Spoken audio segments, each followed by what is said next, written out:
பிரதமரை ஏன் சந்திக்க மறுக்கிறீங்க? நீங்கள் தமிழகத்தின் முதலமைச்சராக இருப்பதை போல இந்த நாட்டின் பிரதம அமைச்சர் அவர்.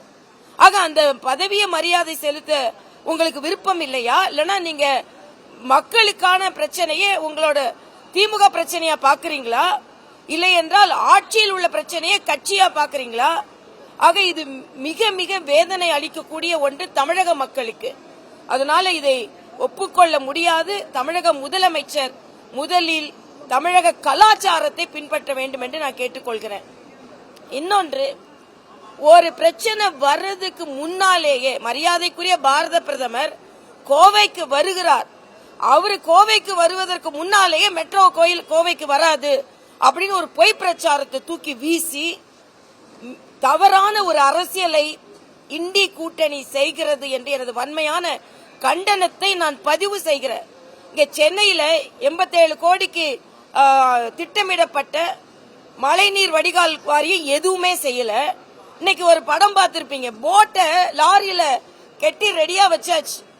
ஆக நீங்க ஒழுங்கா மழைநீர் வடிகால நடைமுறைப்படுத்தி இருந்தீங்கன்னா போட் எதுக்கு? மாநகராட்சி போட்டு வேற இப்ப விலைக்கு வாங்கி வச்சிருக்காங்க. ஆக நம்ம மாநிலத்துல பக்கத்து தெரு மக்களுக்கு என்னென்ன உதவி வேணுமோ அதெல்லாம் செய்யாம இன்னைக்கு மெட்ரோ நிறுவனம் மிக தெளிவாக சொல்லி இருக்கிறார்கள், திட்ட அறிக்கையில சில சந்தேகங்கள் இருக்கிறது என்று.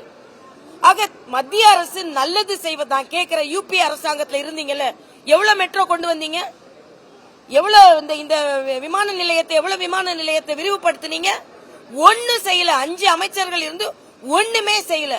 ஆனா மரியாதைக்குரிய பாரத பிரதமர் 10 ஆண்டுகளுக்குள்ள 11 லட்சம் கோடி தமிழகத்திற்கு ஒதுக்கப்பட்டு இருக்கிறது. ஆனா மறுபடியும் பொய் பிரச்சாரம் செய்வதை நிறுத்திக் கொள்ள வேண்டும் என்று நான் கேட்டுக்கொள்கிறேன். உங்களுக்கு எதிராக ஜாக்டோஜியா போராடி கொண்டிருக்கிறார்கள், ஏற்கனவே செவிலியர்கள் போராடி கொண்டிருக்கிறார்கள். இந்த மருத்துவமனையில எந்த வசதியும் இல்லை அப்படின்னு இன்னைக்கு பத்திரிகையில வந்திருக்கு. ஆக தமிழகத்தில் அவ்வளவு ஓட்டையை வைத்துக் கொண்டு ஓட்டு வாங்கி கொண்டு இன்னைக்கு எதற்கெடுத்தாலும் மத்திய அரசை குறை சொல்லு என்றால், இதுல வேற வெங்கடேசன் எம்பி வேற எதையுமே படிக்க மாட்டாரு, சொல்லிக்கொண்டே இருக்க வேண்டியது. அதனால இந்த குறை சொல்வதை தாயுள்ளத்தோடு தமிழகத்திற்கு வரும் பாரத பிரதமரை வர்றதுக்கு முன்னாலேயே பொய் பிரச்சாரங்களை வைத்து முறியடிக்க வேண்டாம். உங்களது பொய் பிரச்சாரம் முறியடிக்கப்படும் என்று நான் தெரிவித்துக் கொள்கிறேன்.